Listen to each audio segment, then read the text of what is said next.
दूसरी तरफ गवर्नर्स का इस्तेमाल किया जा रहा है। मैं स्टैलिन साहब से बात कर रहा था, 20 से ज्यादा बिल जो विधानसभा ने पास कर दिए उस पे गवर्नर साहब साइन नहीं कर रहे।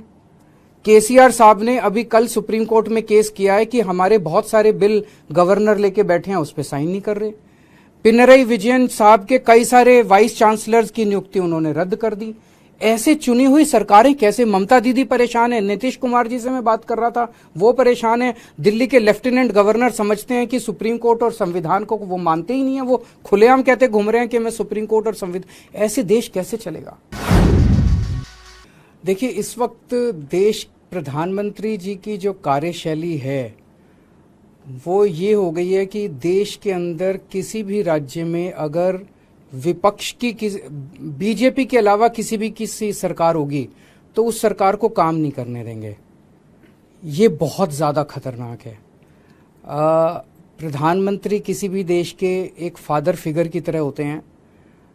चुनाव में हम आपस में लड़ें, लेकिन चुनाव होने के बाद एक बार अगर कहीं कोई सरकार बन जाए तो उस सरकार को पूरी तरह से सपोर्ट देने की जिम्मेदारी और उसके साथ खड़े होने की, उसको अच्छा काम करने में मदद करने की जिम्मेदारी प्रधानमंत्री जी की होती है।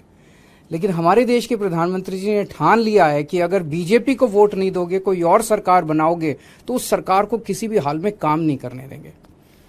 एक तो वो ये करते हैं कि अगर किसी और की सरकार बन जाए बीजेपी के अलावा तो उसके सारे नेताओं के ऊपर ईडी और सीबीआई छोड़ देते हैं, उनको गिरफ्तार कर लेते हैं, उनको तरह तरह से प्रताड़ना करते हैं, तरह तरह से तंग करते हैं, उनकी पार्टी तोड़ देते हैं, उनकी सरकार गिरा देते हैं। पूरे देश में कई जगह ये देखने को मिला, गोवा में देखने को मिला, महाराष्ट्र में देखने को मिला, कर्नाटक में देखने को मिला। एक के बाद एक राज्य के अंदर जहां नॉन बीजेपी गवर्नमेंट बनती है वहां पे ईडी और सीबीआई को छोड़ के और उनको गिरा दिया जाता है। ईडी और सीबीआई को छोड़ते हैं, नेताओं को डराते हैं। अगर नेता बीजेपी में आ जाए तो सारे मामले बंद हो जाते हैं। हेमंत बिश्व शर्मा, जो इनके ऊपर पहले सीबीआई और ईडी के इतने मामले थे, शारदा कांड था शायद उनका, उसके अंदर वो फंसे और जैसे ही वो बीजेपी में आ गए सारे मामले खत्म। तो या तो वो पहले निर्दोष थे और या दोषी तो थे लेकिन बीजेपी में आ गए तो सारे मामले खत्म। उसी तरह से शुभेंदु अधिकारी का मामला आता है, मुकुल रॉय का मामला आता है, नारायण राणे का मामला आता है। अभी उद्धव ठाकरे जी की पार्टी से जब इतने सारे एमएलए तोड़े गए तो कहा जाता है कि उनमें कईयों में सीबीआई और ईडी के मुकदमे चल रहे थे जिनको ठंडे बस्ते में डाल दिया गया।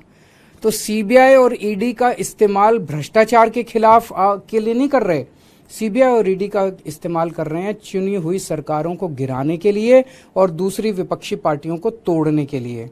दिल्ली के अंदर जिस तरह से इन्होंने मनीष सिसोदिया जी और सत्येंद्र जैन जी को गिरफ्तार किया, दोनों के पास शुरू में इन्होंने बहुत लोग भेजे कि केजरीवाल का साथ छोड़ दो और आप भारतीय जनता पार्टी के अंदर आ जाओ। केजरीवाल आज अगर वो दोनों मेरा साथ छोड़ के और बीजेपी में चले जाते तो आज वो जेल में नहीं होते, उनके ऊपर किसी तरह के मुकदमे नहीं होते। तो जाहिर तौर पे उनके ऊपर जितने मुकदमे हैं सारे झूठे हैं, लेकिन वो भी डटे हुए हैं। तो ईडी और सीबीआई का इस्तेमाल केवल और केवल विपक्ष को तोड़ने के लिए और बीजेपी की जबरदस्ती सरकार बनाने के लिए किया जा रहा है। दूसरी तरफ गवर्नर्स का इस्तेमाल किया जा रहा है। मैं स्टैलिन साहब से बात कर रहा था, 20 से ज्यादा बिल जो विधानसभा ने पास कर दिए उस पे गवर्नर साहब साइन नहीं कर रहे। केसीआर साहब ने अभी कल सुप्रीम कोर्ट में केस किया है कि हमारे बहुत सारे बिल गवर्नर लेके बैठे हैं, उस पे साइन नहीं कर रहे। पिनरई विजयन साहब के कई सारे वाइस चांसलर्स की नियुक्ति उन्होंने रद्द कर दी। ऐसे चुनी हुई सरकारें कैसे? ममता दीदी परेशान है, नीतीश कुमार जी से मैं बात कर रहा था, वो परेशान है। दिल्ली के लेफ्टिनेंट गवर्नर समझते हैं कि सुप्रीम कोर्ट और संविधान को वो मानते ही नहीं है, वो खुलेआम कहते घूम रहे हैं कि मैं सुप्रीम कोर्ट और संविधान। ऐसे देश कैसे चलेगा? तो अगर देश का प्रधानमंत्री नॉन बीजेपी सरकारों को काम नहीं करने देगा और अवरोध रोज पैदा करेंगे देश के प्रधानमंत्री, तो इस तरह से तो देश के लिए बहुत खतरनाक स्थिति है।